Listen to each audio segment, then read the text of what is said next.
कणास block को ग्रस्त कर महामहिम राज्यपाल श्री गणेशी लाल।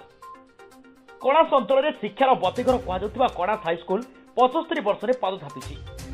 पुरी जिला कणास उच्च विद्यालय 75तम पूर्ति अवसर में पालन अवसर में ओडिशार महामहिम राज्यपाल श्री गणेशी लाल आज कणास ग्रस्त कर सरकारी उच्च विद्यालय संबर्धना उत्सव में जोगदे प्रणमामी विद्यालय फलक उन्मोचन कर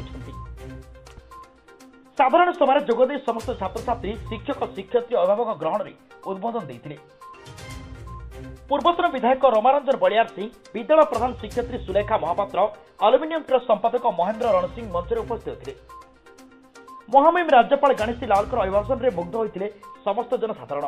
शेष में प्रभु श्री जगन्नाथ श्रेष्ठ आत्मा मो हृदय अच्छा उत्कल गोपबंधु दास को मन पकाई उक्ति रखिते। कणास सरकारी हाईस्कल 75तम जयंती बा 75 वर्ष पूर्ति होती। महामहिम राज्यपाल गणेशी लाल यही मात्र ये उत्सव जोगदे एवं स्मृति फलक उन्मोचन कर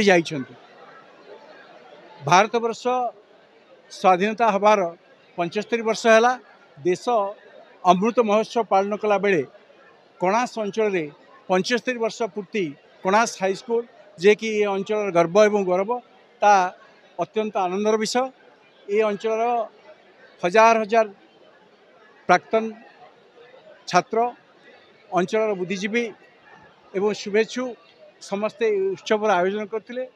ये मुहूर्त एक ऐतिह्यपूर्ण मुहूर्त एवं ये मुहूर्त आउ 25 वर्ष पर 100 वर्ष पर आसीबो एवं आमे से किए थिबा नथिबा निश्चित भाव में ये अंचल उन्नयन दृष्टिकोण, ये अंचल शिक्षा आंदोलन दृष्टिकोण, ये अंचल विकास दृष्टिकोण कणास हाईस्कल प्रमुख भूमिका अच्छी।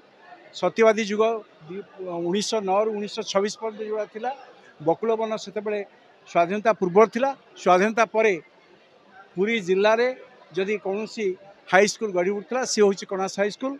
आज से उत्सव पालित होती आम समस्ते आनंदित। पुरी चित्तरंजन महांती कणास सौम्यकांत बेहरा रिपोर्ट संभव टीवी ओडिया।